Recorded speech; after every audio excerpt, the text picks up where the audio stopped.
Assalamualaikum warahmatullahi wabarakatuh. Di video kali ini, kelompok kami akan membahas tentang e-commerce, e-business, dan sistem pembayaran elektronik dengan saya, Ifna Fauzia Amalia dan Irmawati. Yang pertama ada e-commerce atau electronic commerce adalah segala aktivitas jual beli yang dilakukan melalui media elektronik. Lalu selanjutnya ada jenis transaksi e-commerce. Yang pertama ada business to business, di mana contohnya adalah sebuah perusahaan yang membeli perlengkapan kantor dari sebuah produsen. Business to business adalah hubungan antara satu perusahaan dengan perusahaan lainnya. Yang kedua ada business to consumer.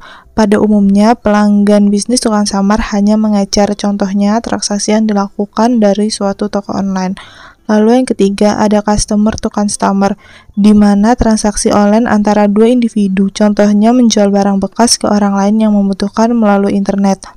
Lalu yang keempat ada customer to business, yang di mana seseorang menjual produk atau layanan kepada sebuah perusahaan. Contohnya, seorang graphic designer menawarkan jasanya kepada perusahaan untuk jasa pembuatan logo company profile.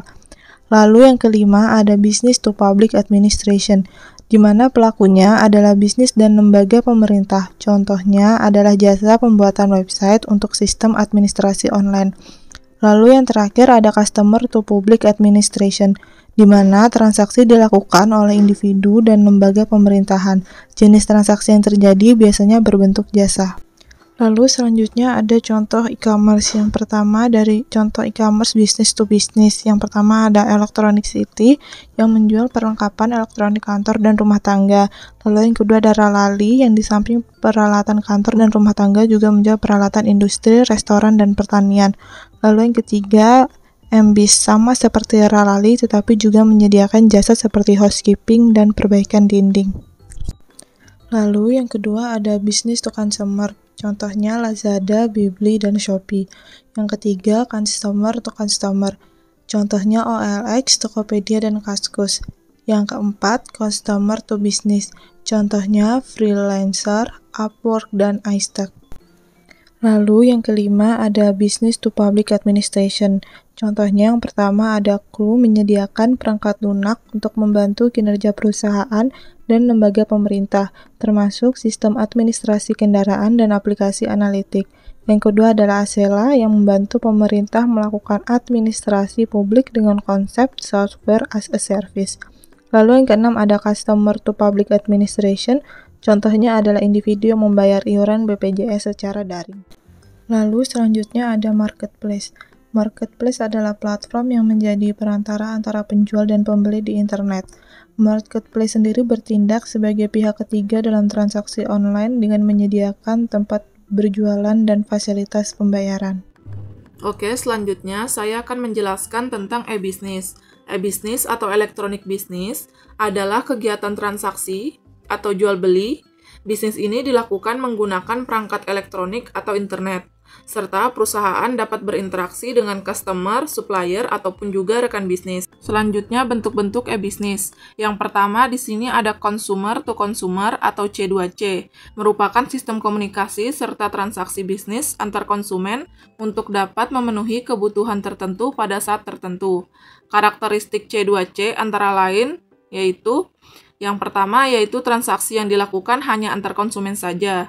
Yang kedua, internet sebagai sarana tukar-menukar informasi seputar produk, harga, kualitas, serta pelayanannya. Yang ketiga, konsumen juga dapat membentuk komunitas pengguna atau penggemar suatu produk. Yang kedua yaitu business to consumer atau B2C, merupakan bentuk sistem komunikasi bisnis antar pelaku bisnis dengan konsumen. Karakteristik B2C adalah yang pertama, pelayanan yang diberikan ialah bersifat umum sehingga banyak digunakan oleh banyak orang. Yang kedua, pelayanan yang diberikan ialah berdasarkan permintaan. Yang ketiga, pendekatan yang dilakukan ialah client-server, di mana konsumen berada pada di sisi klien, serta pelaku usaha berada pada sisi server. Yang ketiga ada business to business atau B2B, merupakan sistem komunikasi antar pelaku bisnis atau transaksi secara elektronik antar perusahaan yang dilakukan secara rutin serta dalam kapasitas produk yang besar. Karakteristik B2B yaitu Yang pertama, pertukaran informasi yang dilakukan antar pebisnis tersebut ialah karena atas dasar kebutuhan serta kepercayaan. Yang kedua, pertukaran informasi yang dilakukan dengan format yang sudah disepakati, serta servis sistem yang digunakan antar kedua pebisnis juga menggunakan standar yang sama. Yang ketiga, sarana yang digunakan ialah Electronic Data Interchange atau EDI. Model yang umum digunakan ialah peer-to-peer. Dengan model ini, antar pelaku bisnis menjadi lebih mudah untuk mendistribusikan informasi yang dimilikinya. Selanjutnya, consumer to business atau C2B merupakan sistem komunikasi antara pihak konsumen sebagai penjual jasa atau barang kepada perusahaan. Karakteristik C2B yaitu yang pertama, jika ada perusahaan yang berminat menggunakan jasa dari pihak konsumer, harus membayar royalti yang sudah ditentukan dalam platform tersebut. Yang kedua, bentuk perdagangan antar konsumen dengan pelaku bisnis atau perusahaan. Yang ketiga, contoh C2B adalah freelancer.com, istockphoto.com, dan freefic.com. Yang terakhir atau yang kelima, intrabisnis, yaitu merupakan suatu perdagangan dalam lingkup intranet perusahaan yang melibatkan pertukaran barang, jasa, dan informasi. Selanjutnya ada strategi e-bisnis pada perusahaan. Yang pertama ada IRP atau Enterprise Resource Planning, yaitu suatu strategi bisnis dari sistem informasi perusahaan yang bisa digunakan untuk berkoordinasi mengenai sumber daya serta juga informasi yang digunakan untuk proses dalam berbisnis. Selanjutnya yang kedua ada IAI atau Enterprise Application Program, yakni suatu strategi bisnis mengenai konsep integrasi dari proses bisnis yang memungkinkan antar perusahaan itu untuk dapat bertukar informasi.